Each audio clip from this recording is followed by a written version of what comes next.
출애굽기 20장 1절부터 3절까지 함께 봉독합니다. 하나님이 이 모든 말씀으로 말씀하여 이르시되 나는 너를 애굽 땅 종되었던 집에서 인도하여 낸 내 하나님 여호와니라. 너는 나 외에는 다른 신들을 내게 두지 말라. 아멘. 17절까지 보면 십계명을 말씀하고 있는 내용입니다. 오늘 출애굽기 20장 전체를 통해서 함께 은혜를 나눌 제목은 하나님의 계명이라는 제목입니다. 먼저 좀 서론으로 생각해 볼 것은 예수 믿는 우리들이 하나님의 말씀을 제대로 믿는다면 분명히 하나님의 큰 능력이 나타나게 됩니다. 오늘 말씀에 보면 하나님의 언약궤, 하나님의 말씀의 증거가 담겨져 있는 십계명 돌판이 담겨져 있고 그 언약궤 안에 아론의 막대기에서 싹이 났죠. 하나님의 능력을 나타내는 그런 말씀 성취의 응답이죠. 그리고 이스라엘 백성들이 출애굽해서 광야길을 가는 동안에 하나님이 약속하신 대로 인도하신다라는 의미로 매일 만나를 내려주셨잖아요. 그 만나를 담았던 항아리가 보관되어 있던 곳이 언약궤입니다. 그래서 하나님의 말씀을 약속을 믿는다면 하나님의 큰 능력이 나타나도록 하나님이 역사했죠. 그래서 언약궤를 메고 여리고성을 돌 때 여리고성이 무너지게 됐고 창조주 하나님의 능력이 나타나게 된 거죠.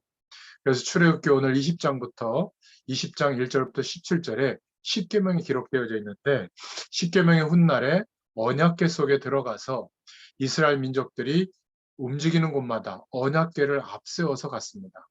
요단을 건널 때 요단강에 제사장의 발이 요단강 물에 잠길 때 요단강이 갈라졌죠. 제사장이 그냥 요단강에 들어간 게 아니라 언약궤를 메고 들어갔습니다. 그 속에 오늘 출애굽기 20장에 나오는 하나님이 돌판에 새겨주신 십계명의 계명이 그 속에 보관되어져 있죠. 우리가 하나님의 말씀을 제대로 믿는다면 지금도 하나님의 큰 능력이 나타납니다. 그런데 많은 신앙인들이 하나님의 말씀을 잘 안 믿어요. 사람의 말보다도 세상 배경보다도 잘 안 믿습니다. 하나님은 저와 여러분을 보고 말씀을 다 지켜라 그렇게 말하고 있는 게 아니라 지키면 좋겠지만 그럴 수 없잖아요. 일단 하나님의 말씀을 지키기 이전에 믿어야 될 줄로 믿습니다. 이 말씀이 하나님의 말씀임을 존중해야 돼요. 어떤 것보다. 내 마음에 드는 것만 믿고 내 마음에 안 드는 것은 안 믿고 그러면 안 됩니다. 성경 말씀을 정말로 믿으면 성령 하나님께서 지금 역사하시게 되어 있어요. 하나님의 말씀을 믿으면 하나님이 여시는 문이 열리게 되어져 있습니다. 지금도 하나님은 거룩한 영, 성령으로 우리와 함께 하시면서 역사하시기 때문에 그렇습니다. 이 언약궤가 지나가는데 요단강이 갈라졌다. 언약궤를 메고 여리고를 도는데 여리고가 무너졌다. 무슨 말이죠?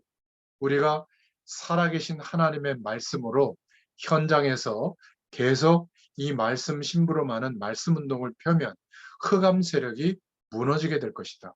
성경 공부가 아니라 내게 사실적으로 임한 확인된 하나님의 말씀을 증거할 때 그 현장에는 반드시 흑암 세력이 무너지게 될 줄로 믿습니다. 여리고가 무너진 것처럼 말이죠. 그때 무엇을 메고 돌았느냐? 바로 이 십계명의 돌비판이 들어있는 언약궤를 메고 돌았습니다. 다윗은 왕이 돼서 왕궁의 금침상에 누워있는 것이 편하지가 않았죠. 왜냐하면 하나님의 언약궤가 천막에 바람 부는 데 있으니까 그랬어요. 다윗 임금은 성전을 짓는 것이 소원이었습니다. 하나님의 언약궤가 블레셋에 빼앗겼다가 다시 돌아오는 중에 아비나답의 집에 있었는데 그 언약궤가 드디어 다윗성으로 들어올 때 너무 좋아서 춤을 출 정도로 언약궤의 귀중성을 알았습니다. 언약궤 안에 들어있는 십계명, 바로 오늘 본문에 나오는 대로 모세가 시내산에서 받은 말씀이죠. 도대체 무슨 언약이 들어있느냐 이것도 중요하지만 여러분이 과연 하나님의 말씀을 믿고 붙잡느냐, 이게 중요합니다. 하루에 한 번 이상은 정시기도할 때 하나님의 말씀을 조금씩 읽고 묵상하면 응답의 큰 문이 열리게 됩니다. 매일 눈을 뜨면 하나님의 말씀을 묵상하면서 하루를 시작하는 뇌와 하나님의 말씀은 생각하지도 않고 세상 속에서 어떻게 하면 행복해질까, 잘 살아볼까, 자녀들을 잘 키울까, 이런 중심으로 하루를 시작하는 뇌하고는 5년, 10년 지나면 그 사람의 인생이 천지 차이로 달라집니다. 우리 인간은 하나님의 말씀을 약속으로 믿고 하나님을 바라보는 이 뇌의 활동을 중심으로 인생이 형성돼야 하나님의 응답 속에 가게 됩니다. 그래서 여러분 꼭 성경 말씀을 읽거나 들을 때 메모하면서 읽거나 들어보세요. 하나님이 깨닫게 해주시는 말씀과 은혜되는 내용을 잘 적어놨다가 한 주일이 지나가기 전에 꼭 묵상해 보세요. 그러면 뇌가 발달합니다. 여러분이 뇌가 발달하면 안 늙어요. 그래서 하나님이 하나님의 말씀을 이마에 쓰고 붙이고 손목과 미간에 쓰고 붙여서 말씀을 붙잡으라고 했잖아요. 말씀 그대로 하면 됩니다. 하나님의 말씀을 기억하고 그 말씀을 약속으로 붙잡고 기도할 때 하나님은 죽는 날까지 맑은 정신으로 살게 되고 하나님의 중요한 응답을 누릴 수 있도록 축복하실 줄로 믿습니다. 하나님의 말씀에 안 맞으면 안 해야 되죠. 문제는 하나님의 말씀을 믿느냐 안 믿느냐, 이게 진짜 문제입니다. 성령의 감동으로 된 하나님의 말씀. 여러분, 인생의 내용을 고민하다가 안 나오는 답은 반드시 성경에 있습니다. 그 중에 우리에게 말씀을 주시는데 저와 여러분이 매일 매주 하나님의 말씀을 붙잡고 기도한다면 하나님은 응답을 주실 것이고 우리에게 놀라운 변화가 일어나게 될 줄로 믿습니다. 이 십계명이 담긴 언약궤가 가는 곳마다 어마어마한 하나님의 능력이 나타났습니다. 언약궤를 도는 곳에 흑암 저주 세력이 무너졌습니다. 여러분, 이 말씀이 얼마나 위력 있는지를 알아야 우리가 학교에서, 직장에서, 우리의 삶 속에서 말씀 운동을 펴서 다른 사람에게 이 축복으로 답을 주고 도와줄 때 그 현장에 흑암 권세가 무너지는 겁니다. 그것을 알아야만 우리가 말씀의 응답이 얼마나 큰지를 깨닫게 되죠. 오늘 하나님의 계명이 주어졌는데 두 개의 언약판이 주어졌죠. 하나는 하나님에 대한 계명, 또 한 곳에는 사람에 대한 계명이 주어졌습니다. 자, 그렇다면 본론으로 첫 번째로 하나님에 관한 언약이 주어졌는데 여러분, 하나님을 제대로 안다면 승리하게 되어 있는데 하나님에 대해서, 하나님에 대한 언약에 대해서 모르는 게 죄입니다. 여러분, 지금 교회 교인 수는 계속 줄고 있고 우상은 급증하고 있고 하나님의 자녀가 된 교인들이 방황하고 있는 이것이 사실은 죄거든요. 그래서 오늘 첫 번째로 3절에 뭐라고 말씀하고 있냐면 너는 나 외에 다른 신들을 내게 있게 말지니라. 3절에 말하고 있죠. 돌멩이 같은 데 절하고 어떤 형상을 나무로 깎아놓고 절하고 귀신 같은 것 섬기지 마라. 그러면 결국 망하게 된다. 그 말입니다. 두 번째 4절에 뭐라고 하나님에 관한 언약이 나오냐면 너를 위하여 새긴 우상을 만들지 말고 또 위로 하늘에 있는 것이나 아래로 땅에 있는 것이나 땅 아래 물속에 있는 것에 아무 형상이든지 만들지 말며 4절에 말씀하고 있거든요. 무슨 모양을 만들고 거기에 절하거나 하지 마라. 우상 숭배다. 왜 그렇게 말씀하셨죠? 그때 악한 영들이 그 우상의 배경을 통해서 통로를 삼고 역사하고 있기 때문에 하지 말라는 겁니다. 망하게 되니까. 여러분, 우상 숭배하는 나라, 우상 숭배한 개인이 다 실패했습니다. 성경에 모양을 만들어 놓고 절하지 말라고 그랬잖아요. 여러분, 돼지 같은 것은 먹고 건강을 유지해야지 그 돼지 머리를 모셔다 놓고 거기에 절하면 되겠어요? 여러분 명태 이런 것들은 요리해서 맛있게 먹어야죠. 그 명태가 뭘 안다고 그 명태를 명주실에 감싸가지고 거기다 절하고 있습니까? 그거는 좀 정신적으로 문제 있는 거 아니겠어요? 아무도 모르는 사진을 갖다 놓고 왜 거기다 절하고 그럽니까? 여러분 집에 아버지나 할아버지 사진 붙여놓고 거기에 절하는 것은 큰 죄예요. 알고 보면 집안에 영적으로 굉장한 혼란이 오게 만드는 거거든요. 그건 그냥 그림이고 사진일 뿐인데 여러분 우리가 신앙생활 할 때 영적으로 과학적으로 잘 믿어야지 이상하게 불건전 신비주의 방법으로 믿으면 망하게 되는 겁니다. 우상을 만들지 마라. 세 번째, 7절에 뭐라고 말하고 있죠? 하나님에 관한 언약인데 너는 하나님 여호와의 이름을 망령되이 일컫지 말라. 여러분 하나님에 대해서 잘 모르면서 함부로 보통 일반 종교처럼 생각하지 마라. 열심히 빌고 열심히 최선을 다해서 뭔가 신앙 행위를 하면 하나님이 역사한다고 생각하지 마라. 여호와는 창조주시오 하나님이시다. 여러분 예수 믿어도 망하고 있는 사람들이 얼마나 많은 줄 아세요? 그게 죄입니다. 예수 믿는 사람은 반드시 승리하게 되어 있는데 하나님의 말씀보다 엉뚱한 것을 붙잡고 있으니까 그런 실패가 오는 거죠. 여러분, 하나님의 언약에 대해서 제대로 안다면 승리하게 되어 있습니다. 승리하지 못하는 그것이 바로 죄예요. 지금 한국 교회 교인 수가 자꾸 줄고 우상은 급증하고 있고 교인들은 방황하고 있는 이런 판이에요. 이거는 죄입니다. 그래서 예수 안 믿는 사람 보고 당신은 지금까지 예수 안 믿었느냐 물어보면요. 이렇게 대답합니다. 예수 믿는 사람 쳐다보고 안 믿는다. 왜냐하면 나도 그렇게 될까 싶어서 걱정돼서 안 믿는다. 이렇게 말하는 정도거든요. 그러니까 얼마나 큰 죄인가.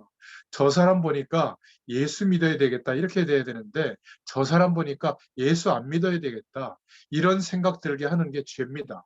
그게 뭐죠? 여호와 하나님의 이름을 망령되이 일컫지 말라. 예수, 그리스도, 하나님, 성령 이야기하면서 사실은 하나님의 이름을 망령되이 일컫게 되는 우리의 삶의 모습이 많습니다.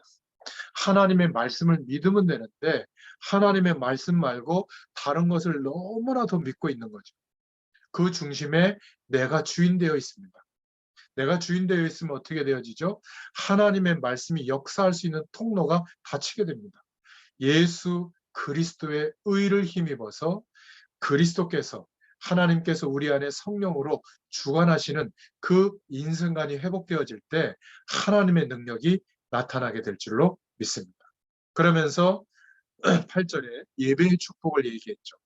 하나님에 관한 언약이죠. 안식일을 기억하여 거룩히 지켜라. 여러분, 이거는 꼭 주일날 예배를 꼭 드려야 된다. 날짜를 말하는 게 아니에요. 우리 인간은 영적으로 일주일에 한 번 정도는 모든 열심히 일하는 것을 쉬면서 하나님께 기도하고 예배해야 될 줄로 믿습니다. 그때 하나님이 주시는 큰 힘을 얻게 되거든요. 학생이 직장에서 일하는 사람이 엿새 동안 공부하고 일하다가 교회 와서 주일날은 예배하고 힘을 얻어야 될 줄로 믿습니다. 그렇지 않으면 절대로 세상의 배경과 권세를, 죄의 권세를 못 이깁니다. 자기 머리로, 자기 열심으로 일하고 공부하면 한계가 올 수밖에 없어요. 그래서 어느 날 하기 싫고 귀찮아집니다. 그런데 하나님의 성령의 감동을 받으면 공부도 일에도 승리하게 되어 있습니다. 그래서 하나님에 대한 언약, 안식일을 기억하여 거룩하게 지켜라. 일주일에 한 번 정도는 정한 날에 예배하는 날에 은혜 받으라. 그 말입니다. 여러분, 저와 여러분은 주일날 은혜 받아야 될 줄로 믿습니다. 그래야 세상을 이깁니다. 하나님이 우리를 언약의 사람으로 믿음의 사람으로 훈련시키는데 애매하게 훈련시키지 않습니다. 틀림없이 하나님의 응답을 주시는 하나님이세요. 우리에게 이상하게 시험을 주지 않습니다. 하나님은 우리에게 분명한 답을 주셨습니다. 그 응답을 주시는 하나님에 대한 언약을 믿을 수 있기를 축원드립니다. 두 번째 언약, 한 돌판에 새긴 것이 사람에 관한 언약입니다. 12절에 보니까 사람에 관한 언약 첫 번째, 2주 동안 코로나 때문에 잘 쉬었는데 그 후유증으로 이렇게 목이 장기침이 나오고 아직 그건 좀 남아있는 것 같습니다. 다른 데는 정상인데 말할 때도 약간 좀 힘이 안 가는 것 같아요. 이해하시고 말씀드리시길 바랍니다. 내 부모를 공경해라.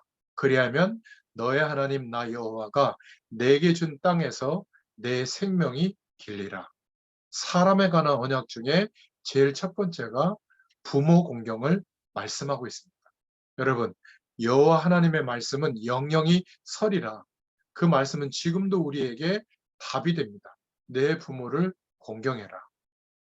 여러분, 어떤 사람이 그런 얘기를 하더라고요. 여성분이 며느리를 잘 봤다고.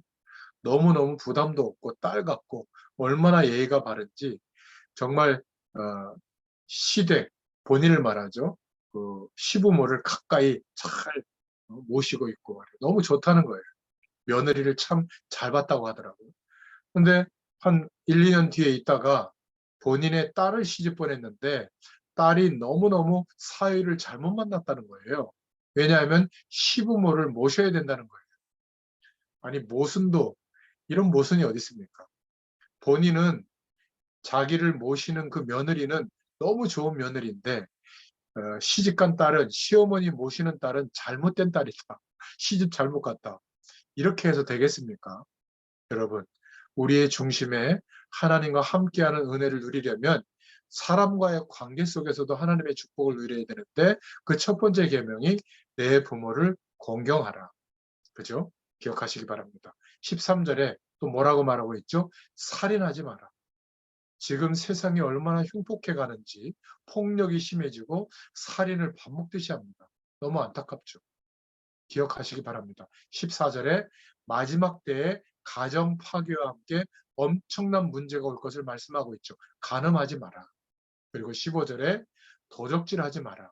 16절에는 내 이웃에 대하여 거짓 증거하지 마라. 17절에는 내 이웃의 것을 탐내지 마라. 한마디로 거의가 다 바른 양심으로 살아가지 않는다. 마지막 때가 되면 그렇게 욕심을 부리고 굉장히 혼란한 시대가 들이닥친다.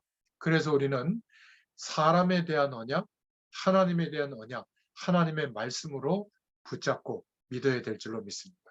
그래서 하나는 하나님의 사랑이 임하는 통로가 되고 하나는 사람 간에 회복되어지는 사랑에 대한 언약입니다. 이런 축복들을 우리도 누려야 하고 우리 다음 세대에게 반드시 전달해야 될 줄로 믿습니다. 그래서 오늘 세 번째로 붙잡을 기도 제목은 언약궤 안에 들어있는 영원한 언약, 이것을 붙잡아라. 언약궤 그 궤짝이 뭐가 그렇게 중요하겠습니까? 그 언약궤 안에 무엇이 들어있느냐? 하나님의 말씀이 성취되어지는 영원한 언약이 들어있다. 그래서 십계명의 돌판이 들어있었고 그 안에 아론의 쌍난 지팡이, 하나님의 능력을 나타내는 거죠. 그리고 만나 담은 항아리, 이스라엘 백성들이 출애굽해서 가나안 땅에 정착하고 그 가나안 땅을 다스리고 정복하게 되도록 하나님이 역사하셔서 이제 모든 민족에게 오실 메시아의 약속, 메시아가 오실 땅에 정착하게 살게 된 그 이유를 설명하도록 할 것이다. 그래서 만나 담은 항아리, 하나님께서 그 언약이 이루어지도록 인도하실 것이다. 하나님의 인도에 대한 약속을 붙잡으라고 언약궤 안에 들어있는 세 가지 중요한 내용물이 있었던 겁니다. 자, 그래서 우리가 결론적으로 하나님의 백성으로 승리하기 위해서는 하나님의 약속을 붙잡고 기도해야 될 줄로 믿습니다. 첫 번째 약속, 사도행전 1장을 통해서 주시는 약속인데 주님, 내가 가는 길마다 그리스도가 나타나기를 기도합니다. 이렇게 기도하세요. 그리스도라는 말은 성경의 답입니다. 하나님 만나는 길이다. 선지자 되신 그리스도다. 성령이 임하게 되어 있습니다. 이 그리스도라는 말은 모든 저주와 운명에서 더 이상 점칠 필요도 없고 거기에서 빠져나오는 길이 된다. 참 제사장의 축복이다. 그리스도 이 말은 모든 영적인 세력, 사단의 권세, 귀신의 권세 이런 것들을 다 이길 수 있는 중요한 길이 된다. 참 왕 되신다. 이 말이 그리스도라는 말이에요. 내가 가는 데마다 이 그리스도의 축복이 나타나기를 기도합니다. 이게 사도행전 1장에서 말씀하고 있는 내용이거든요. 그리스도의 영이 내 안에 나와 함께 역사하여 주시옵소서. 두 번째, 우리가 승리하기 위한 언약 붙잡은 기도인데 사도행전 2장 1절부터 6절을 근거로 주님, 내가 가는 곳마다 하나님의 역사와 증거를 허락하여 주옵소서. 이렇게 기도하세요. 세 번째, 승리를 위한 언약 기도인데 사도행전 2장 9절부터 11절을 근거로 하나님, 내가 가는 곳마다 전도의 문을 열어 주옵소서. 이게 어떤 기도냐면 내가 가는 곳마다 전도한다 이게 아니라 하나님께서 전도의 문을 열어 주옵소서. 이렇게 기도하고 있는데 나에게 어려움 당한 사람이 오면 인생에 대한 답, 내가 사는 이유, 그리스도에 대한 답을 주면 됩니다. 그리고 네 번째, 승리를 위한 언약 기도는 주님, 내가 가는 곳마다 말씀 운동의 문을 열어 주옵소서. 이 말씀이 전달될 수 있는 문을 열어 주시옵소서. 이걸 놓고 기도하세요.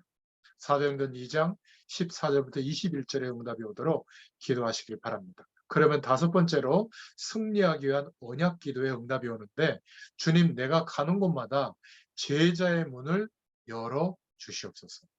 사도행전 2장 41절에 응답이 오게 됩니다. 나 때문에 그냥 예수 믿는 게 아니라 전도자로 쓰임받는 제자의 문이 열려지게 하여 주옵소서. 그리고 여섯 번째로는 주님, 전 지역에 말씀 운동이 일어나서 이 복음 운동이 일어나서 이 민족이 살아나게 하옵소서. 사도행전 2장 46절, 49절의 응답이 오도록 기도하시길 바랍니다.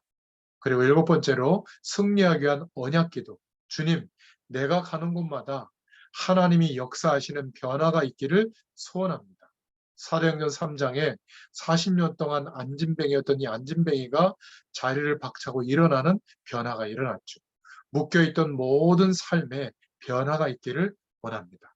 마지막 여덟 번째는 사도행전 4장부터 마지막까지 어마어마한 시험과 환란이 있었지만 모든 시험은 시험이 아니다. 내게 능력 주시는 자 안에서 내가 모든 것을 할 수 있느니라. 여러분, 문제, 염려 이런 게 많은 사람들은 올바른 기독교인이 아니라고 봅니다. 우리에게는 문제될 것이 없어요. 아프면 되고 죽으면 될 거 아닙니까? 죽으면 천국 갈 수 있는데 이 땅에 급한 것이 아무것도 없어요. 문제될 것이 없습니다. 내게 능력 주시는 자 안에서 내가 모든 것을 할 수 있느니라.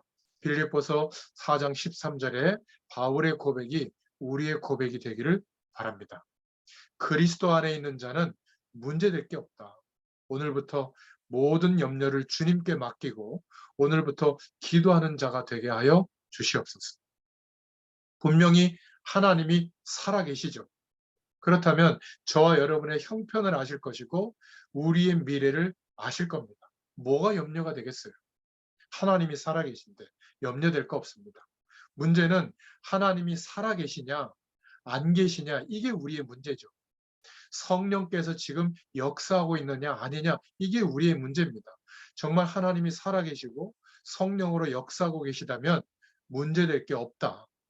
우리가 하나님의 백성이 맞다면 아무 문제가 될 게 없을 줄로 믿습니다.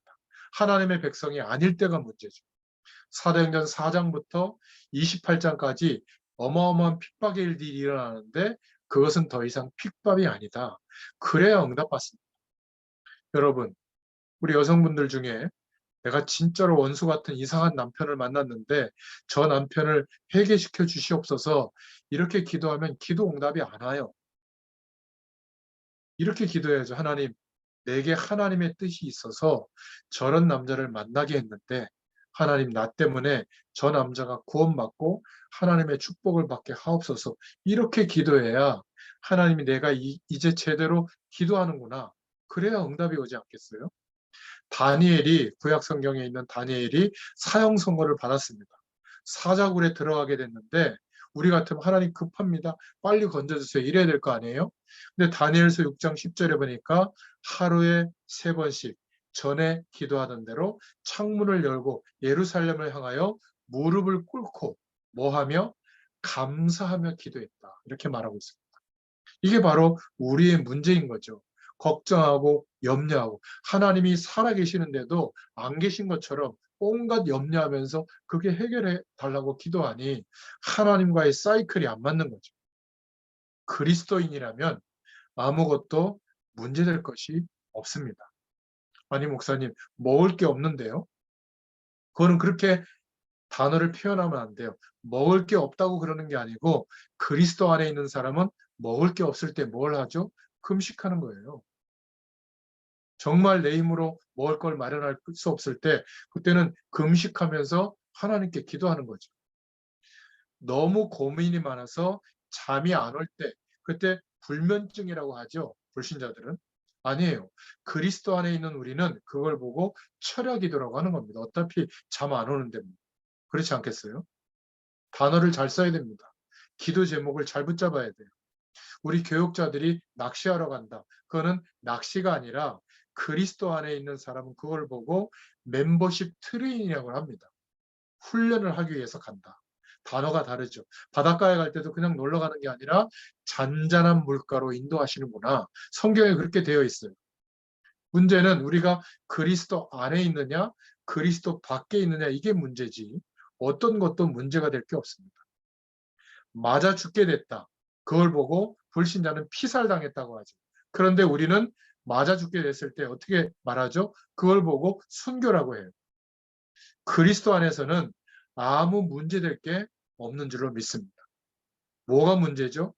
하나님이 다 아실 것인데 분명히 하나님이 살아계셔서 성령으로 함께 하시는데 염려하고 있는 게 문제인 줄로 믿습니다. 내게 능력 주시는 자 안에서 모든 것을 할 수 있느니라. 여러분 오늘 십계명의 계명 하나님에 대한 언약과 사람에 대한 언약을 말씀하고 있습니다. 십계명이 어디에 나와 있다고요? 출애굽기 20장에 나와 있어요. 어떤 분이 질문했더니 십계명이 어디 나와 있냐 그랬더니 성경책 찬송가 그 끝에 나와 있대요. 찬송가 끝에 나와 있는 게 십계명이 아니라 출애굽기 20장에 하나님이 모세에게 말씀으로 돌판에 직접 새겨서 주신 내용이 십계명입니다. 이게 나중에 언약궤 안에 들어갔고 그 언약궤를 약속을 붙잡고 움직이는 곳마다 창조의 기적이 나타났습니다. 지금도 똑같아요.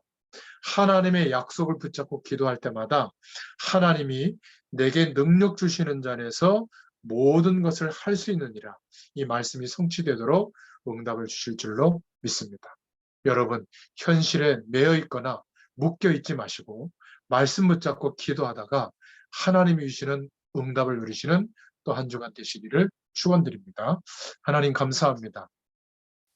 출애굽기 20장에 하나님의 언약을 직접 허락하셔서 광야길 가는 동안에 하나님에 대하여 축복을 회복하고 또 공동체를 이루면서 주변 사람들과 함께 할 수 있는 사람에 대한 언약에 승리할 수 있도록 하나님의 계명을 받았던 것처럼 오늘 우리에게도 하나님의 말씀이 지금도 성취되어지고 역사한다고 하는 참된 믿음이 회복되어지게 하셔서 말씀 중심으로 살아가는 저희들 되게 하여 주시옵소서. 예수님의 이름으로 감사하며 기도드렸습니다. 아멘. 감사합니다. 네, 목사님.